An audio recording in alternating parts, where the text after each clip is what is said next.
Good morning friends, headlines টুডেতে আপনাকে স্বাগত। Headlines today: Ajit পাওয়ার বিমান দুর্ঘটনায় গত হয়েছেন আমরা সবাই জানি।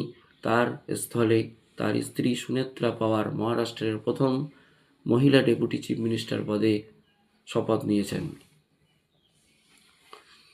এলিনা রিবাকিনা অস্ট্রেলিয়ান ওপেন মহিলা বিভাগে চ্যাম্পিয়ন হয়েছেন। তিনি হারিয়েছেন অ্যারিনা সেবালেঙ্কাকে।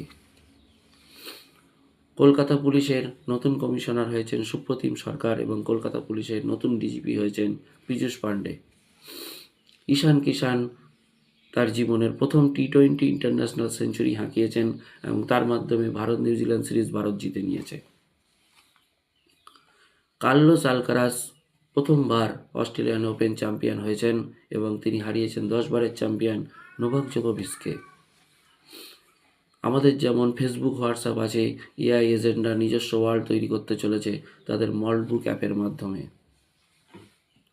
প্রথমবার জলপাইগুড়ির ময়নাগুড়ি ব্লকের বুধুরাম ফরেস্ট ভিলেজ থেকে একটি ছাত্রী সুমিলা আরাও প্রথমবার মাধ্যমিক পরীক্ষা দিতে চলেছে।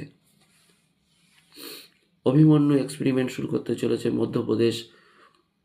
গর্ভে থাকাকালীন বাচ্চাদের ভ্রূণ অবস্থায় শিক্ষা দেওয়ার জন্যে এর নাম দেওয়া হয়েছে অভিমন্যু এক্সপেরিমেন্ট।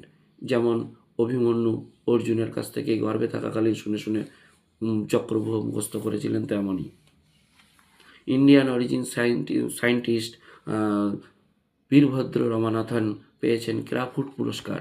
এই ক্রাফট অ্যাওয়ার্ডকে বলা হয় জিও সায়েন্সের নোবেল পুরস্কার। ইগট ক্লাবে নাম নথিভুক্ত করেছেন গ্র্যামি অ্যাওয়ার্ড পেয়ে স্টিভেন স্পিলবার্গ। এদিকে আমাদের দলাই লামা গ্র্যামি অ্যাওয়ার্ড পেয়েছেন বেস্ট অডিও বুক ন্যারেশন হিসাবে। শুরু হতে চলেছে স্পোর্টস ফিল্ম ফেস্টিভ্যাল। 5 দিনের এই স্পোর্টস ফিল্ম ফেস্টিভ্যাল এখানে দেখানো হবে সমস্ত স্পোর্টস সংক্রান্ত ফিল্মকে। এবারের বইমেলা রেকর্ড করেছে, সবথেকে বেশি দর্শক ভিজিট করেছে এবং সবথেকে বেশি বই বিক্রি হয়েছে Kolkata international book fair.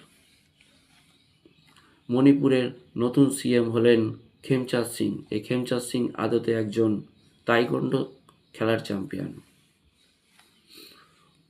Uganda দেশের জিঞ্জিয়া জেলার কিছু বয়স্ক মহিলা, সমস্ত বয়স্ক মহিলারাই তাদের শরীরকে ফিট রাখার জন্যে বৃদ্ধ বয়সে তারা বেছে নিয়েছেন ক্রিকেট খেলাকে, যার জন্য তাদেরকে বলা হচ্ছে ক্রিকেট গ্রানিস। এবং আজকের লাস্ট নিউজ, আমাদের ফাইন্যান্স মিনিস্টার নির্মলা সীতারামন তার নবম বাজেট পেশ করেছে, কেন্দ্রীয় বাজেট।